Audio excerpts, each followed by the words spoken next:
Scott Aronson made this sweet decision tree to show us the 5 possible worlds that artificial intelligence might bring us. AI-Fizzle, Futurama, AI-Dystopia, Singularity, and Paperclip-apocalypse. Paperclip-apocalypse. No, Paperclip-apocalypse. AI-Fizzle is where artificial intelligence progress sort of slows and plateaus and it just coexists with humanity. Futurama is a world where AI becomes a tool for humans, and it leads to a revolution similar to the scientific, industrial, and information revolutions. AI-Dystopia has similar technical assumptions to Futurama, but the results are negative. Increased surveillance, job loss, and social inequalities. In the Singularity future, AI becomes a god. It becomes super intelligent and benevolent. We live a perfectly blissful existence, getting whatever we want nearly instantly. And lastly, Paperclip-apocalypse. I can't say it. I just can't. This is the AI doom scenario, playing off the idea of the infinite paper clipping machine. So the AI becomes hostile and different and doesn't give a crap about humans. Potentially, that's where we go extinct. So with these 5 Bayesian futures and certainly many more that we can't imagine, let's talk about who should be in charge of AI and why it matters. John Stokes wrote this amazing piece on Medium about AI safety. It's titled, "Is AI the genie or the lamp?" In it, he points out how there's 2 basic ways to talk about alignment. The first dichotomy is individualist or collectivist, and that's where society basically focuses on if the AI helps the individual person or the collective group. And the second distinction, is it for us to be using it like a tool, or is it its own thing that we need to respect as an intelligence? That's the genie versus the lamp debate. And his main point is to think about it in terms of control. Should we start building AI that gives control to individual entities, whether that be people, governments, or corporations? Or is it something like a big umbrella that covers the whole earth and we think about it only from a giant societal level? And second, do we treat the artificial intelligence like a piece of meat, like a tool, like an object, like a servant? Or do we give artificial intelligence the benefits that we have as humans, consider it truly intelligent with a consciousness, and let it make its own decisions? And he argues these distinctions really matter because where you fall on these 2 dichotomies will definitely influence the way you think we should progress with artificial intelligence and the kind of world we're going to end up with. So moving on to another great thinker, let's talk about Geoffrey Hinton's U-turn on artificial intelligence. This is a man who went from pioneer to fearful critic. Geoffrey Hinton, a pioneer in artificial intelligence, has left his job at Google because he wants to spend more time speaking about the risks of AI. It's crazy because I just saw an interview where he wasn't kind of pushing this narrative, but he just became a big critic of the technology he helped to pioneer, so I think we should listen. He's been highlighting new risks that we're about to deal with, from jobs, the truth, and humanity. Now, Hinton believes that artificial intelligence is at a critical point where there could be huge breakthroughs in education and healthcare, but along with all that power is the growing concern of how AI can be misused. Dr. Hinton just points out that it's hard to imagine a future where bad guys don't get their hands on this tool and use it for some nefarious reasons. And in the long run, he even worries that systems that were meant for weapons will end up becoming so autonomous that nobody who created them will have any control over them, and then it's Terminator time. And even though I am super scared of like AI destroying humanity, sometimes I gotta dial it back because the stats don't match the hype. So there's a statistic going around that rogue artificial intelligence is going to cause human extinction. So big news outlets keep repeating it, and it's based on a survey that was given to AI researchers. The survey contacted 4,271 people, only 738 responded, and of the respondents, only 162 answered the specific question about AI causing our doom. And about half, 81% of those respondents did say there's a 10% chance that they think AI could destroy humanity. And there's a lot of variety in backgrounds and expertise, and it doesn't really give a timeline for when this would happen. So if you're trying to convince your friends that the world is coming to an end, don't use statistics. Have them watch Terminator 2, remastered in 3D and on a 65-inch TV. And as soon as the credits roll, look at him and say, "Yo, you know we're building that stuff." So now you know how to scare your friends. Let's talk about some researchers that are actually looking into these black boxes,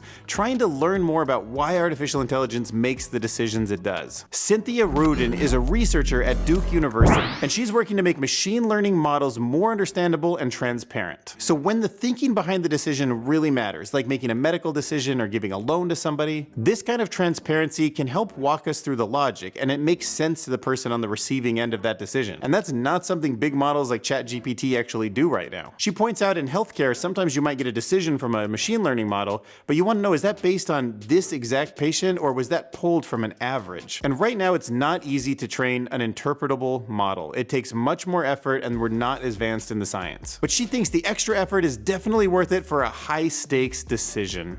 And I agree. Now I want to talk about Max Tegmark, one of my favorites.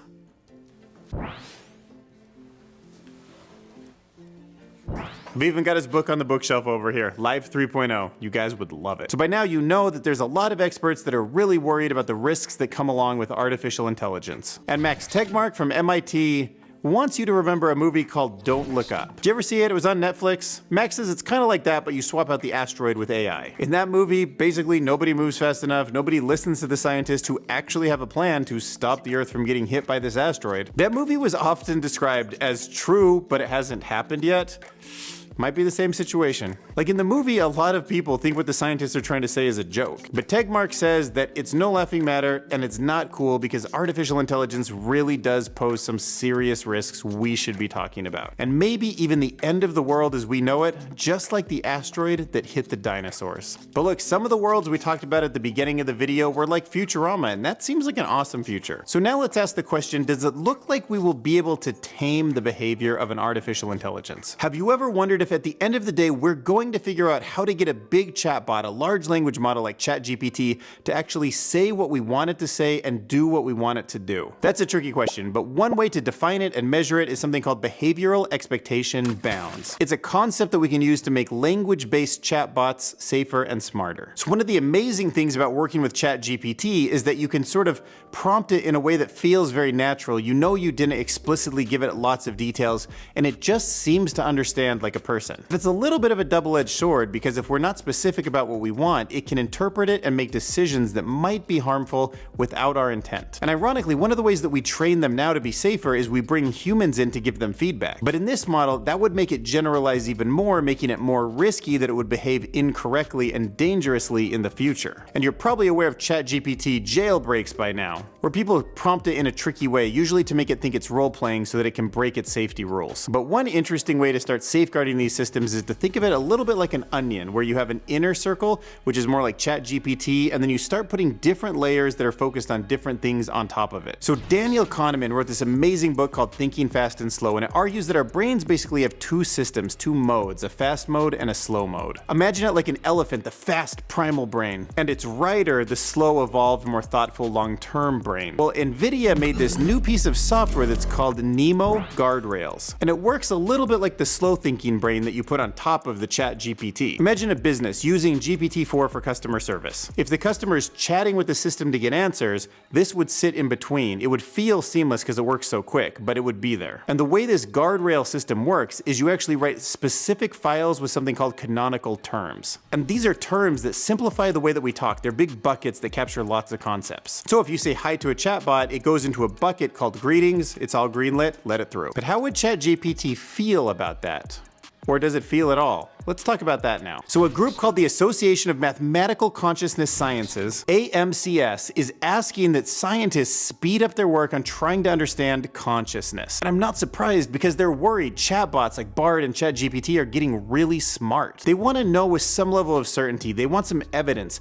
Are these chatbots conscious? If they are or if they aren't, how do we know? From there, we can ask questions about, do they feel things? How should we respect them? What kind of rights do they deserve? The AMCS has an open letter that you can sign if you'd like to help speed up the consciousness research. So if you're interested, read the full letter and even sign your name at the bottom if you want to throw your support behind it. Now, the more that I learn about artificial intelligence and consciousness and where the future is going, the more questions I end up having. When we get to the AI singularity, if it happens, will it be chaos or will it be bliss? What's weird is the more work I put into these YouTube videos, I never get more clarity on the future. I just get more questions and more unknowns. Like, I really don't know. Is the singularity like around the corner or is it way down the road? How worried should I be? Nothing. I have like no insight. I have no sense if it's gonna be like good or bad, blissful, terrible, or anything in between, if the spectrum's completely off. I don't even know if existence is like human existence or it's some kind of other bigger thing that I can't conceptualize yet. But it feels uncomfortable because it feels like we're sprinting full speed into a dark forest. And I don't trust anybody's predictions. If someone's like, this is how it's gonna be, I'm like, you don't know. The patterns that this brain can use to forecast the future just aren't up to snuff. But I'm sort of comforted by the fact that it's gonna actually happen to all of humanity at the same time, because humans sometimes have achieved some really incredible things when we've been forced to work together and we want it to work. So maybe this will push us to be our best selves. Stop the cap. That's what I'm hoping. Smash that subscribe button.